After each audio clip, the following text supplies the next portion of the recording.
I was saying that I got so much positive, uplifting feedback from the first interview. It was great. It was great, and that's really springboarded me into staying willing, to continue to move forward. I look at it every day, or either almost every other day. You were keeping it inside for a long time. Mm-hmm. Yeah. That just makes the problem Yeah. stubborn, right?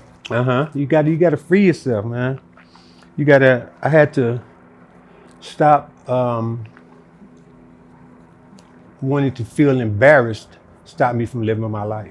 Your sexual abuse is humiliating, right? Oh man, Your shame. I really can't describe it, man. It's just it's unhinging. It changes everything. It gives you trust issues, all kind of different things, But I've grown, and like I said, the feedback that I got from the first interview was just terrific, man. It's made me so more aware and made me feel so much better about myself, knowing that not only am I helping myself, but I'm also helping somebody else who might have went through the same thing that I went through. It's a beautiful thing, man. I've been nonstop since the last interview I did. I've been nonstop. I've been to Hawaii. I have 5 children. I have 4 girls and a son. And my oldest daughter, she's the beautician to the stars, and she lives in Hawaii. She has her own shop. And I got back in contact with her after the first interview. I got in contact with my other kids. I hadn't been in contact with them for a minute. But all my kids know of me and know who I am and love me unconditionally. And she flew me to Hawaii. I stayed there 2 months. She lives on the island of Hilo, on the Big Island. You've been clean now for how long? Almost 13 months. 13 months. Almost 13 months. From crack, right? From crack, alcohol, all that. All that. And you know what's so amazing about it? It's not even as hard as I thought it was going to be. I just kept putting up that wall because I think at the time when I was going through what I was going through, I didn't know how to really look forward till tomorrow, because some of the times I didn't expect to see tomorrow. So when I was doing what I was doing, I was just going at it full bore. Yeah, I was going at it full bore, and it was just, it was upsetting. But, thinking about where I came from and where I am right now, it's the difference between night and day. Because I also want to thank you, Mark, for giving me the opportunity to come and open up and tell my story, because that's what I needed. Because the problems and all the disappointment and all the confusion that I was going through, I kept inside, and it kept just getting boggled and boggled and boggled and boggled, and I kept trying to numb, because I didn't want to feel. But it's okay today to feel. I'm not embarrassed about what I went through, because I look at it as a learning experience. And sometimes you have to go through what you have to go through to get to where you need to be. Like I said in the last interview, it's all experience, man. It's just about somewhere deep down inside of me, when I was in my madness, I wanted to get out. It was certain things that I wouldn't do. I did a lot of weird stuff, but it was certain things that I wouldn't do, because I've always had that mindset, even in way in the back of my mind, to change. This is not who I am. This is not who my mom raised me to be. This is not what my mom would want me to be. My mom is probably rolled over in her grave if she knew what I was doing right now. And I could have reached out to family members. Family members were looking for me, not knowing my whereabouts, not knowing my well-being. But for some reason, I was just so wrapped up in my own little world that I caged myself. And it was a struggle, Mark. I can't even sugarcoat it. It was a struggle and a half to get back, just to get back. Because like I said, I went in and out of programs. I went to the programs for the right reasons, but I left the programs for all the wrong reasons because I was up here. And I've come to realize that being in your mind is like a crime scene. It's all taped off up there. You know, nothing good comes from your mind if you're not willing to live what you speak. So that's what I've been doing. You know, I try to let my yes be yes, my no be no, my right be right, my wrong be wrong.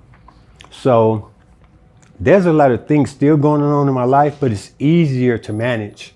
It's easier to control. It's easier to live with because my whole mindset has changed. My belief has changed 1,000%.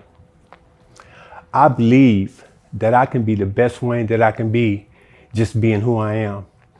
I don't have to do anything specific. I don't have to jump through hoops to try to prove to people that I've changed. I don't do any of that. Only thing I do is wake up in the morning, I stay prayed up, you know, and I go about my day in a positive sense, and I get positive results. Oh yeah, I got my teeth. You see, I got my teeth. You look good. Yeah, thank you. I couldn't get the parcels because I thought like this. I was like, well, if I get the parcels, they were kind of expensive, but some kind of way I could have probably squeezed it in and afforded it. But I was like, no, why do that when the parcels are going to look brand new and my remaining teeth are not going to look so brand new? So I was like, well, you know what? I'm starting everything anew. So I had all my teeth pulled, and I had to, you know, just manage, you know. These are dentures. Yeah, waiting on my dentures. And it was cool, Mark, because that never stopped me from being who I am. I would go around people and didn't have any teeth in my mouth and be smiling, have a good time. And it's so amazing how people understand, because a lot of people that I know and the people that know me know my struggle. So me coming around and not having any teeth was not a problem. It was just, they just wanted me there, because by me having to wait for my dentures, it didn't change my personality. Because like I said, I've always been a good guy. I just made bad decisions. So, I mean, man, my life is a complete 360. And I'm gonna say once again, man, it's so many, I got so many uplifting, loving, concerning feedback from the SWU family, man. It was great. And I look at my phone almost every other day because one person left a comment. She was like, Wayne, whenever you're in a dark place, just look at these comments. So that's what I do. Whenever I feel like I'm not having a good day, I'll just get my phone and go to it and just read all the comments. I'm right back on track. It's just as simple as that. It's so beautiful. Self-esteem building. Yeah. It's oh man, it's amazing. And you know, it just gives me more drive because they let me know I'm doing the right thing, even though I already know I'm doing the right thing. But it's just so uplifting and amazing to have people in your corner that don't even know you. These people don't know me from a hole in the wall, you know, but they recognize with me, and they, how can I say, they understand. Yeah, 90% of the commenters on my channel are so compassionate and empathetic. Oh my God. I was like, wow. It was so amazing. And the best thing you can ever do for yourself in your life, if you're going through any kind of turmoil, any kind of injustice, are you just confused in your own mind? Talk about it. That's why when somebody approached me about coming to do the first interview, Mark, I was skeptical because I was like, well, what are people going to think about me? You know, if I tell them all the horrible things that I've done, all the horrible things I've been through. I said, well, it can't be no worse than me continuing to kill myself. It's either going to make me better or it's not going to do anything at all, because it couldn't get no worse than what I was already doing. You're living on the streets? No, actually, I was in the program. But you've been living on the streets? Oh, yeah. Mm-hmm. So your past is you're on the streets, Right, smoking crack for how many years? I was oh man, I smoked crack 20 plus years. 20 plus years. You have kids? Yes, I have 5 kids. You weren't around for the kids because? Early on in their life, because when I first started smoking crack, it wasn't on a continual basis. It was every now and then. And then it grew? Every now and then. And then it grew. It grew. Yeah. It grew until it just... You think the crack addiction stemmed from the child abuse? Oh yeah, most definitely. The alcohol, the drinking, all of that, because like I said, I had nobody to talk to. I had been wanting to tell people what was going on with me, but I didn't know how they were going to feel about me. How old were you in the abuse? I was, when I first was able to really kind of understand what I was feeling and wanted to tell somebody, that's when my mom passed. That's when my mom passed. And then after that, I was like, well, you know what? I should have told my mom early on. How old were you when it was happening? I think it first started out, I was around 4 or 5. Who was it? It was my father. Oof. It was my father. And like I said, he stuck his finger in my rectum and it just hurt so bad. I bled, all that. I didn't know what was happening. I didn't know why it was happening. I didn't understand why it was happening, from who it came from. What kind of dad does that shit? It's crazy. That's God damn. That's what I was trying to figure out. And then you still want to come around, you know, and act like everything's okay. Try to give me money. I wouldn't even take the money no more. I didn't really want to see him, you know. And I think he kind of felt it, but it's like he didn't care, you know, because he was an alcoholic. He was alcoholic. I think I want to say my mom was an alcoholic to a certain extent, because she got her life together once I burned the house down, and almost took her life. So after that, my mom completely stopped drinking. How'd you burn the house down? I took matches. I never forget it. I was mad at her because she came in and she fell out and went to sleep. And I had to watch my baby brother and sister.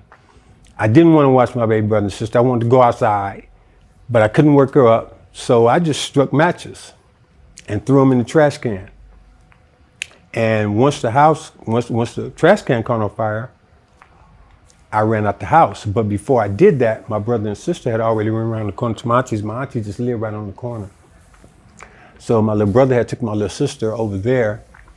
And, you know, I was still upset and didn't understand, because I don't know why, for the life of me, I held my mother responsible for what my father did to me. I don't understand why I did that. But only logical conclusion that I could come to is that I thought that she should understand, that she should know anytime something like that or anything happens too much, because I changed. And it's like, I don't know if she noticed or not. I think she probably thought I was losing my mind. That's probably what it was. She thought I was, because my mother was old school. My mother was 36 years old when she had me, 38 when she had my little brother, 41 when she had my little sister. So my mother became a mother late in her life. But, you know, it's crazy how life works. It's crazy how life works, because I think life is not for you to understand. Life is for you to learn from. Because each day is a learning experience.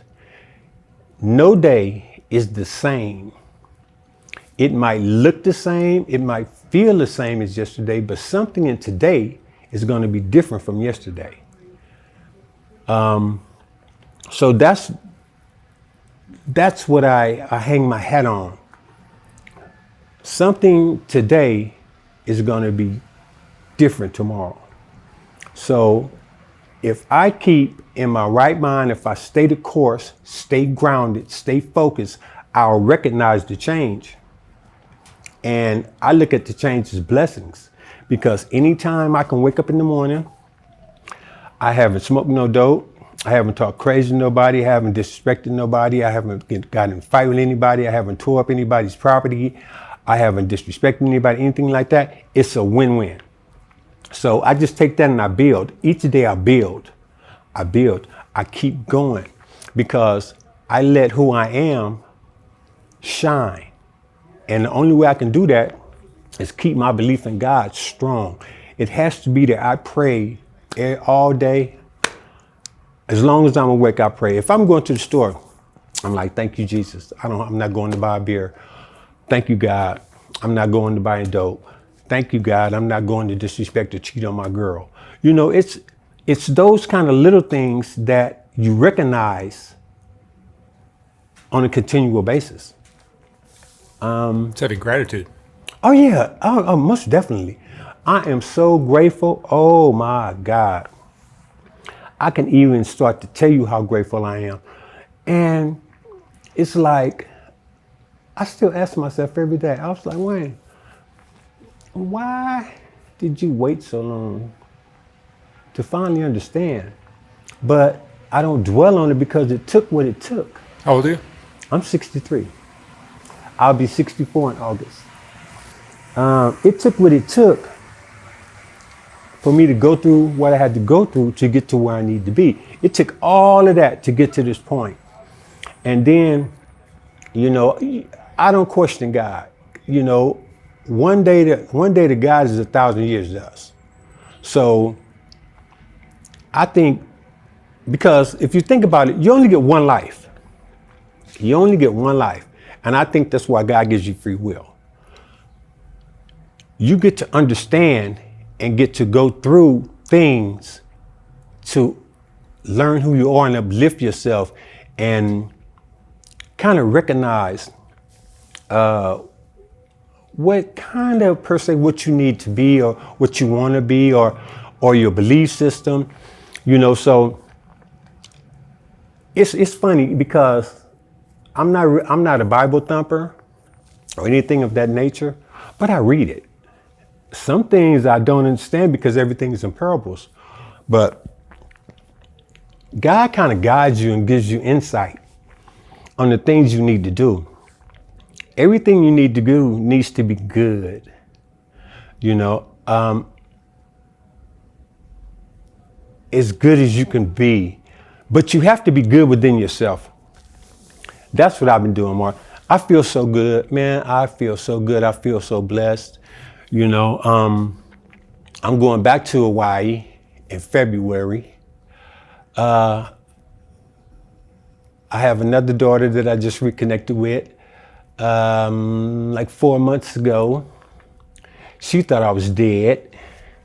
So me and my daughter, my first daughter in Hawaii, we got on the computer and we looked her up. And we found her, and she lives in Vegas. She's doing great. My baby brother, my baby sister are doing great. I have grandkids. Oh my God, man. Life is it's just wonderful. I mean, I have my good days and I have my bad days, but I don't use. I have my good days and my bad days, but I don't disrespect myself. I have my good days and my bad days, but I don't respect anybody else. I don't let what I used to do get in the way of what I'm trying to do. I just keep it simple, man. I keep it simple. I just put one foot in front of the other one and stay in my lane. I don't look for anybody's, how can I say? I don't look for anybody's clarification on the things I do, because the things I'm doing is just ordinary, normal stuff. You know, I do what ordinary, normal people do. Ordinary, normal people get up and go to work. They take care of their families. They take care of themselves. You know, they take care of their business. They pay their rent. They pay their bills. You know, they feed themselves. They make sure the house is full of food and all the bills are paid. That's normal stuff. It's nothing outrageous. It's just normal stuff. So I'm just coming back to the normality of what I'm supposed to do and just being me. And man, it's just, things are just happening they're just happening so fast for me. But sometimes I have to slow down and say, whoa, I have to sort stuff out, because all the things that I'm doing now were promised to me as far as, I guess, my blessings. But by me being in my old experience, I was blocking all my blessings with all the horrible things I was doing, being under influence. So when my blessings were coming to me, I couldn't recognize what they were, because I wasn't all there. So now I get to see, understand, and feel what it is to be normal. You know, even when I was in my madness, Mark, I used to sometimes just be so tired. I used to just sit down anywhere and just watch people. And I would see people taking their kids to school, people going back to about their business. They're going to work. They're going in the store, just simply buying a water or buying a soda. I couldn't even do that. I was like, man, this is crazy. What is wrong with me? I have more sense than I ought to have, more intelligence than I should need. Why am I sitting here broke, disgusted, and can't be trusted when I can't even go buy a simple 35-cent soda, but I just spent $1,500 or $1,600 on crack? You know, alcohol, didn't even buy a burger. It was just crazy, man. So all those things, all those experiences always stuck with me. So I fought myself tooth and nail day after day after day after day after day. Slowly but surely, bit by bit, I was trying to fight back. I was trying to claw back to get back to the real world. And I'm just so thankful and grateful that God didn't let me down my madness. You know, and that was one of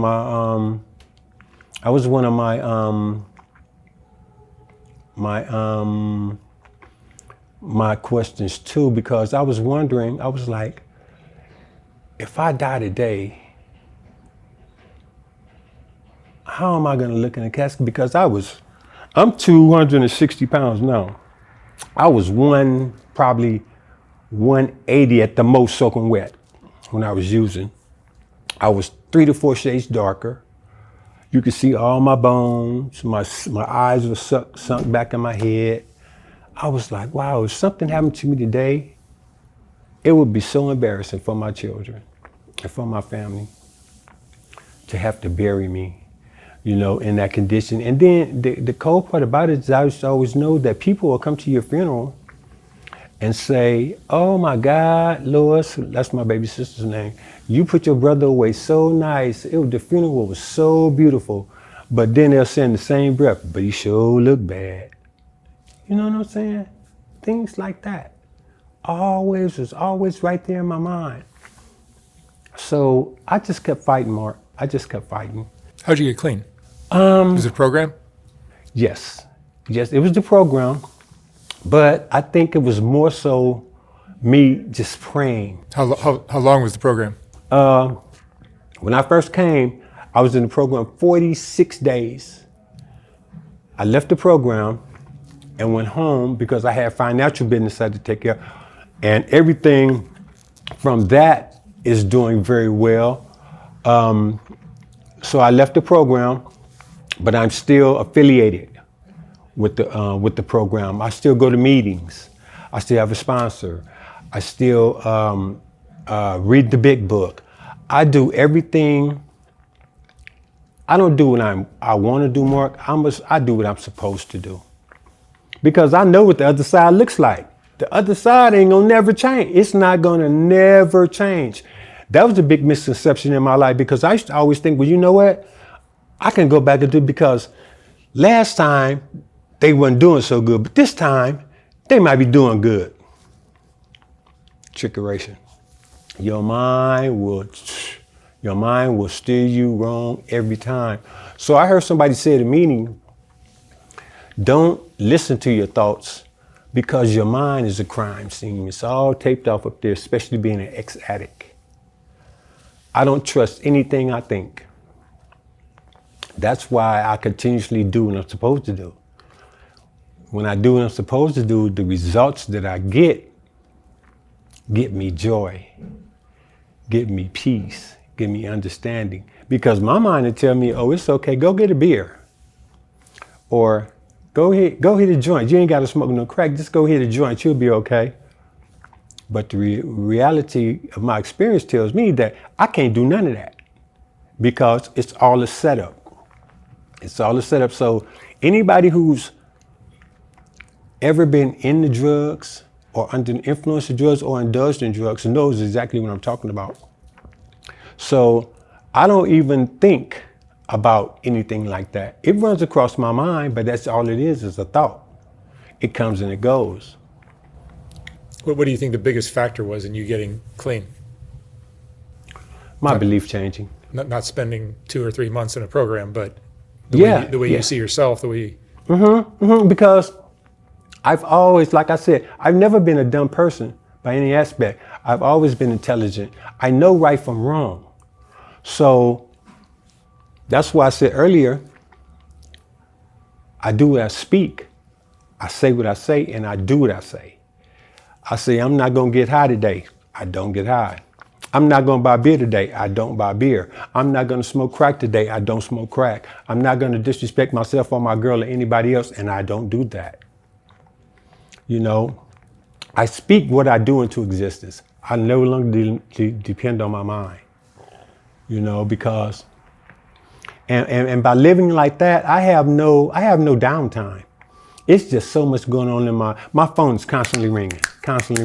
People are checking in with me. Things are going on. Events are happening. We going shopping. I just went and spent over $600 on clothes. I was amazed. I was fucking amazed. I was like, whoa. And I go into the stores now more. I don't look at price tags. I used to do that when I was using. If I had $20, I'd go in the store. I said, well, I ain't gonna get that because it's gonna take away from my crack money. I don't smoke crack anymore. I don't smoke weed. I don't drink. I don't do this. So I go buy what I want. I don't look at the price tag. If I say I'm going to spend $400, I can look at everything I buy and calculate everything that I'm spending. And once I get to maybe $350, $375, I'll pipe down because I know there's taxes on everything I buy. You know what I'm saying? Simple stuff like that. It's so rewarding. It's so rewarding. But you just have to get it out. Anything that's plaguing you down, anything that's holding you down, anything that's stunning your growth, get that shit out of you, man. I tell everybody, people that I first meet, I met somebody in Hawaii. One of my daughter's clients' husbands, and I went with my daughter to her house my daughter's doing her hair, and me and her husband was talking, and I just told me, yeah, I'm an ex-drug addict. I did this. I'm just running up, and I didn't care, Mark. I didn't care. I free myself whenever I can, because it's not what you do. It's how you do it. And do you know, Mark, after talking to him and telling him my experiences and all the things that I went through, do you know, he told me in the same breath, he said, guess what? I used to be ex-drug addict too. I smoke crack. It's like, what? But by me opening up to him and letting him know who I was, I think he felt comfortable enough to let me know who he was. And I think I was over there with my daughter about 4.5 hours because my daughter was doing braids in the lady's hair. And we stopped. We talked nonstop, and we never talked about the same thing twice. He's a writer. He took me into his writing room and showed me all the books. It was amazing. It was amazing. So those are some of the rewards that you can look forward to when you just open up to people. Don't be ashamed or don't be afraid of your experience, because your experience can springboard you into a whole lot of things that you're worth. You know, I haven't been broke since the day I walked into that program. I haven't been broke. I haven't had a lot of money, but I'm not broke. I have yet to not have cigarettes. If I want to buy soda, hamburger, cheeseburger, chili fries, steak, whatever I want, I can do that. And it's so rewarding, Mark. I can call anybody in my phone right now if I need anything, and it's there. It's there. It's there. They don't ask me what I need it for. They trust you now? They trust me. They trust me only because I trust myself. You know, I trust myself. And I know it's not me that's making this possible. It's all God. It's all God. I have to trust and believe that God is going to guide me and direct me to not only be who I want to be, but to be who He wants me to be. You know, so that's why I say God wants me to be good. He wants me to be trustworthy. He wants me to be honest. He wants me to have integrity. He wants me to help people. And just with my story, you know, and the feedback I got from the viewers, oh my God, it was, man, I cried. I cried when I first saw, and I got over 91,000 views. I cried. I read every one of them. I cried with some of the things that people were telling me that they were going through that was similar to what I was going through, and how me opening up and telling my story and freeing myself, wanted to let them free themselves. You know, a lot of people were saying that a lot of things that they held on to inside, and they want to talk to people, but we're going to be stereotyped. So they keep it inside. And it's like a cancer, man. It's like a cancer. So to the viewers, I just want to say thank you guys from the bottom of my heart. Thank you guys from the bottom of my heart. I read your comments every day. I do. Sometimes I'll be at home and it could be maybe 9:30, 10 o'clock. I'll try to be asleep maybe somewhere between 11, 11:30. And so I'll just turn the TV off and just get my phone and start looking at it, and just my first interview, and just start reading the comments. And it brings a warmth and a peace and a joy over me, because I'm not in this alone. You know, there are people all over I had people from Toronto, Canada, Australia. I was like, oh my God, really? I was like, and it just gave me a sense of purpose. It gave me so much strength and so much motivation to keep doing what I'm doing. That's why I say I got to get back in contact with Mark, because I want to come back and do a follow-up, because it's just so refreshing for me to let people see that if you keep believing in yourself, keep God first, you second, and your situation will change. But you have to change your mindset. I have to believe every day on a continual basis that I'm going to be better than I was. I'm going to be better tomorrow than I was today. I have to believe that I can change. So if I believe I can change, the things I do will show the change in me. I don't have to explain it to anybody. You know, my girl is fine. Everything is good. I remember when I was in my addiction, as soon as I walked out the door, she'd be calling my phone. Where you at? Whoa, whoa, whoa, whoa, whoa, whoa, whoa, whoa. She don't do that no more. I go where I want to go. She don't call me, none of that. And she's the only thing she asked. She said, "What time you coming back?" I say, if I'm coming to LA from Antelope Valley to visit, or if I'm going to San Fernando Valley to visit my sister, if I leave at 10 in the morning, let's say I'll be back about 6 at night, 6 in the evening. And that's when I'm back. Not 6:01, not 6:02, 5:30, 5:45, maybe closest I cut is 5 minutes to 6 because I leave on time. Everything I do is on a schedule. It's not about me no more. I got kids. I got responsibilities. I'm in a relationship. I got people who believe in me. And the viewers believe in me. And you guys don't know, it's all about you guys. I appreciate you guys so much. God bless you guys. And I wish I could meet every one of y'all on an individual basis. We could have a great time. We could have 1,000 things to talk about. The positivity brings more positivity. It is. Oh my God. Oh my God. And the negativity doesn't. Yeah. Negativity breeds negativity. Positivity breeds positivity. And that's who I surround myself with. I have family members who drink. I have family members who smoke. I have family members who get high. I have family members who shoot heroin. I have family members that do all this stuff. But I don't knock them. I don't look down on them about what they do. But do I hang out with them? No. No. If I go to a family function and I see them, do I hang out with them? No. Hey, how you doing, cuz? Woo, woo, woo. Give them a dap or whatever. And I'm over here. Well, ain't nobody doing that. And right then and there, they're not doing it at that particular moment, but that's what they do. So I can't keep going to the barbershop not expecting to get a haircut. So if I drop my focus or drop my guards and start hanging out, I'm going to be telling myself it's okay to hang out with what was killing me. You know what I'm saying? So I have to always keep that in mind. So that's why I stay prayed up. And it's not about being better than anybody. It's not about downing anybody or trying to outdo anybody and make anybody look bad. I have to care about myself. I have to care about myself first because it's about me. It's about my life. And see that sign right there? I was scared of that. I was scared of that because I've heard those sirens and seen those sirens come and pick up some of my best friends. And I was like, oh Lord, I don't want that to be me.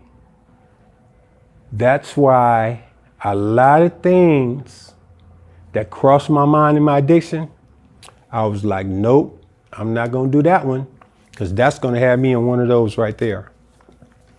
I said, if I'm going to be in one of those, it's going to be by my own fruition.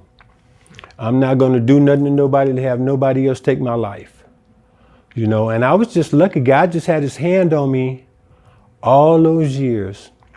And I always knew God existed. I always knew he was there, but I was just selfish.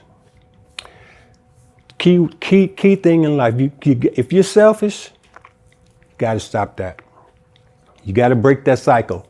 My mother used to always tell me, if you think you can live in this world by yourself and don't need other people's help, you got one foot in the grave and the other foot on the banana peel. Just that simple. Everybody needs somebody. I'm not afraid to ask anybody for what I need, if it's just advice. That's why when someone told me about this, about you, Mark, and like I said, once again, I want to thank you so much for what you do, man. What you do, because you are such a big part of who I am right now. I tell everybody about you. I do. I tell everybody about you. And people tell me, oh, I want to go and talk about what's things that are holding me down, but I'm embarrassed. I say, shit, doing what you're doing is embarrassing because when you're using, getting high, whatever you're doing, if you think people don't know what you're doing, you're sadly mistaken. People see you. People talk. I used to think back in the day when I was in my addiction, well, okay, I'm not going to get high on this side of town. I'm going to go way on the west side and get high. But you have to remember, people who don't use go places. They got jobs. They go, but they know people. People know them. People know you. People that you don't know, but they know you. They know you're akin to certain people. And they see you. When you think nobody else sees you, they see you. And they relay a message. Do you know, I've had so many of my family members tell me, Wayne, one of my friends told me she saw you way on the west side over there smoking. I was like, no, I wasn't. She was like, yes, you were, because the people that she was buying the stuff from was her cousins. I was like, oh, shit. All those are life lessons. All those are life lessons. So when we think we can keep whatever we're doing in the dark, a lot of people know what you're doing, but they just don't say anything to you about it because of the way you're going to receive it. That's another big achievement in my life too. You can tell me anything. I don't perceive it in a negative way because I've been there. Because the things that you're telling me is the truth. People tell me, Wayne, man, when you was getting high, you was like this and you was like that. I was like, yeah, I was crazy as fuck. I was insane, you know, and I appreciate it because that lets me know that people were watching me. People wanted the best for me. They would say, when I'm so glad that you're not who you used to be. I say, shoot, you glad? I'm ecstatic. And we talk, you know, once you free yourself from the bondage of you, there's nothing you could go through that could be more embarrassing than what you've already been through. And people who love you, people who care about you, people who want the best for you, show up. They'll understand. Like I said, I can call anybody right now and I can get what I want. There won't be no questions asked. I can walk out of my house, my girl don't ask me where I'm going. I came all over from Underbelly and I'm here. My phone haven't rang not once. Wayne, what would you say is the most important lesson you've learned in all of this? Trust. You have to trust that God loves you. You have to trust that there is a God. You have to trust that you can be better than what you're experiencing. You have to trust people. You have to trust your instinct. Because even in your madness, Mark, your common sense never stops working. Your common sense never shuts off. Your common sense will tell you, okay, you got $20 in your pocket. You should go buy you something to eat. Or you should go buy you some water. You should go buy you some cosmetics and go somewhere and wash up. That's your common sense. But then your insanity will take all that away and have you out there trying to kill yourself. So you have to trust your instincts. And I just have to trust Mark. I have to trust myself more than anything. I have to trust myself more than anything. And trust my, I have to trust my integrity. You know, I have to keep my integrity first. I don't steal. I see people walking down the street, people that drop stuff. Now, hey, excuse me, wait a minute. What was that the other day? I was in the store and the lady dropped $40. I was like, hey, Miss Ma'am, you dropped that? She was like, oh my God, thank you. Oh, me.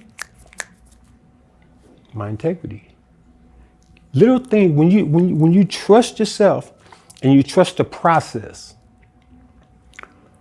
of the rules of NA, AA, and CA, and you trust the process, your thinking changes. Remember in our first interview, I said the first thing I have to do, my thinking has to change. That's the first and foremost. Your thinking has to change. You have to come out of the darkness and flip back into the light.